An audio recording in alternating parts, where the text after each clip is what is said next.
What's up, everybody? This is the Chicago Sports Talk Michael back at it again with another video.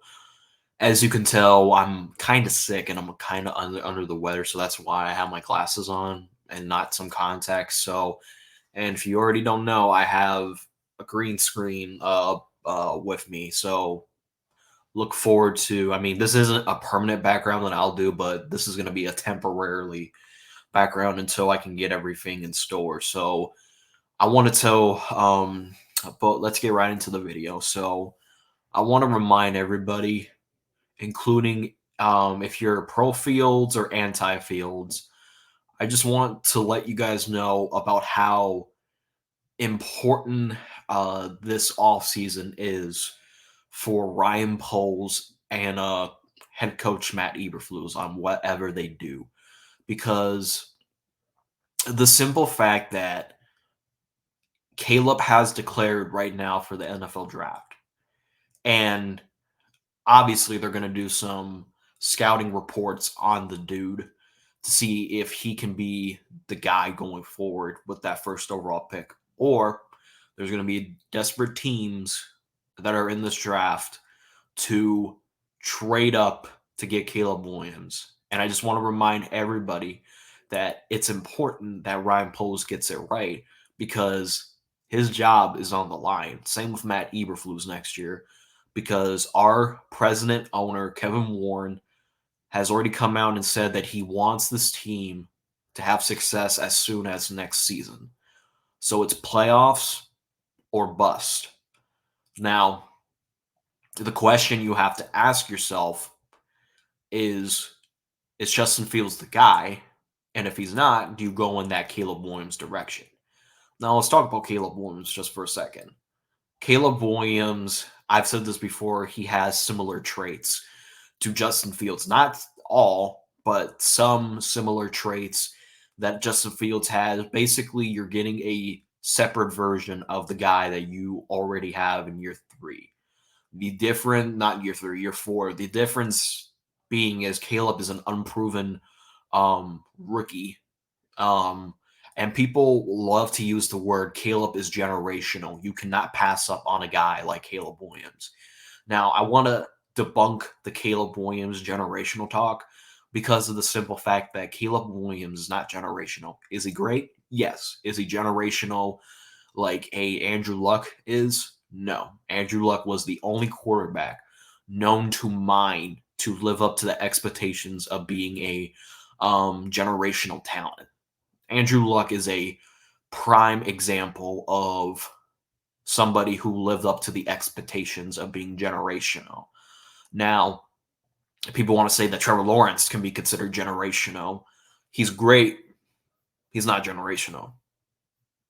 He can be, like he had a down year this year, and granted, that was because of him playing with a severe injury. But regardless, you play how you play, regardless, of your mental toughness. So the fact that you have to say that Caleb Williams is generational, I don't think so. Caleb Williams is far from a generational prospect, and he was looking good early on in the season for USC. Like he looked good later on in his career.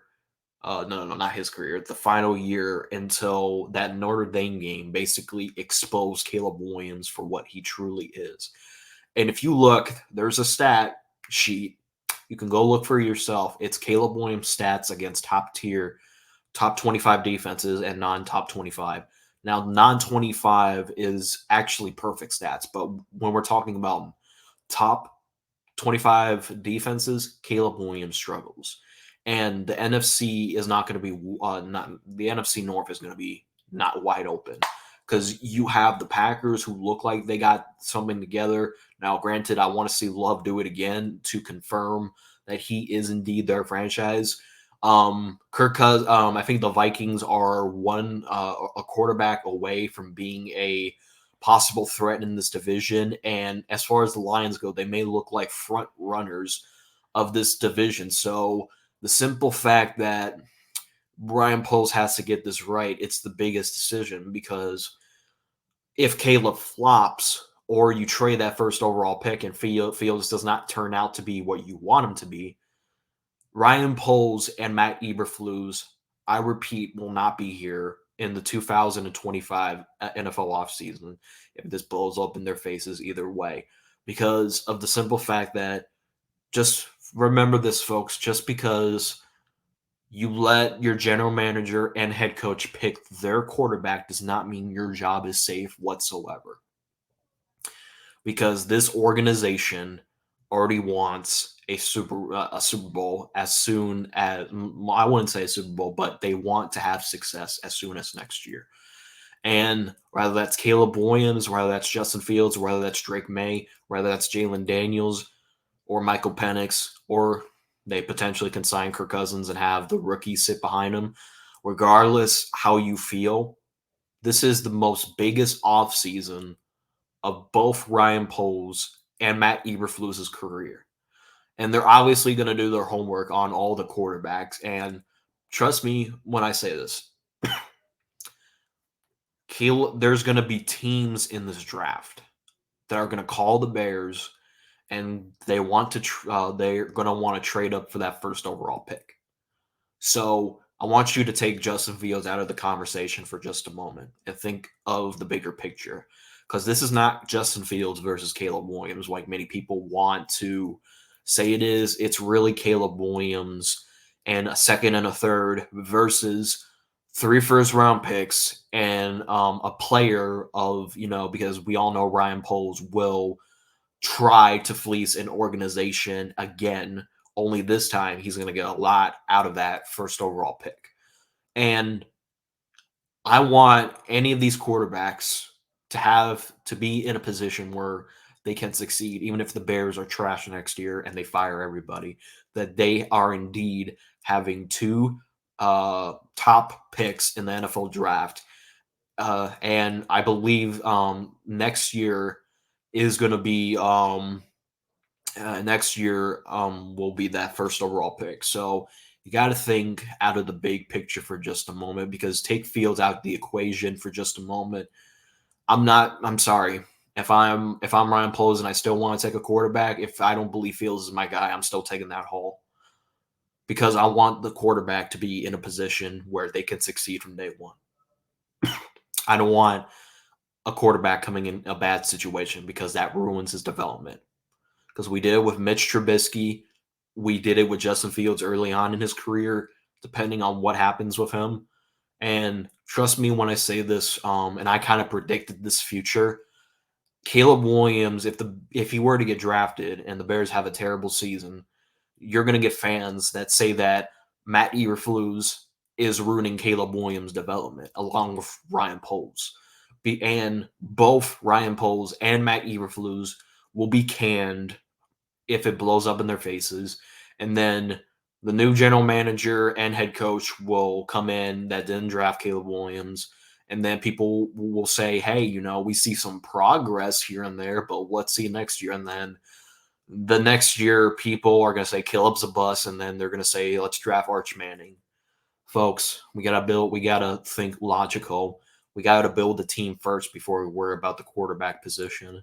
Because the one thing you can't do is, repeat the cycle that the Bears have been repeating for the last 4 to 5 years. You drafted Mitch Trubisky, John Fox's last year. You fire him. You pair him with Matt Nagy. Matt Nagy didn't want him anymore. He got rid of Mitch Trubisky and he brought in Justin Fields along with Ryan Pace and Matt Nagy being fired. So whatever Ryan Poles does, he says, you know what, I've seen enough of Fields. I'm going to roll with my guy, and we are going to either make the playoffs or my job is going to get canned. That's my guy. I believe he can be a generational talent. That's my guy. Or you're going to say, hey, I've done all the evaluation of quarterbacks. None of them fit. None of them, I believe, can be better than Justin Fields. The simple fact that teams will be calling, because you got the Commanders, you got who need a quarterback, you got the Patriots, you got the Giants, you got the Falcons, You also got the Las Vegas Raiders. So those teams, I repeat, are going to be desperate as hell. And I want to say the F bomb because I don't want to get demonetized, but you get the point. They are going to be desperate as hell to get to get Caleb Williams because Ryan Poles already made the best trade this franchise has done. He turned Bryce Young, the first overall pick, went to the Carolina Panthers. He turned that first overall pick into DJ Moore, who's a top 5 receiver, had a top 5 year this year. He turned into Darnell Wright, who is the best lineman in the draft, I believe.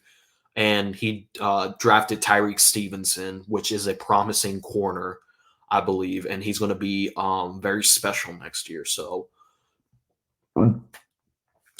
Ryan Poles has another opportunity. Excuse me. Ryan Poles has a opportunity to um, get even a better haul than what he did last year with Bryce Young, and that will be the greatest trade this franchise has done. Or you stick with that first overall pick and you take Caleb Williams. Now I will say this: if you take Caleb Williams with that first overall pick, you need to get him another wide receiver behind DJ Moore, Romeo Doomsday, or you trade up to get Marvin Harrison, which that's kind of doubtful if you go the Caleb Williams route, or Malik Neighbors, or you get any receiver that you think is the best. And also addressing the center position and also getting a franchise left tackle because I don't think Braxton Jones is the answer to the left tackle. I do think the two linemen are better. That could be great, even better than Braxton Jones. But anyways, let me know if you agree with me that this is the biggest. It's important that Ryan Poles does not mess this up because if he does, and the Bears have a losing season, whether that's Caleb Williams or Justin Fields or any quarterback that you guys want, he's going to get fired, and you're going to repeat the same cycle that you've been repeating. Now, Caleb Williams can be very much what people expect him to be, and he can also fail. Now, anyways, let me know what you think in the comment section down below. As always, bear down.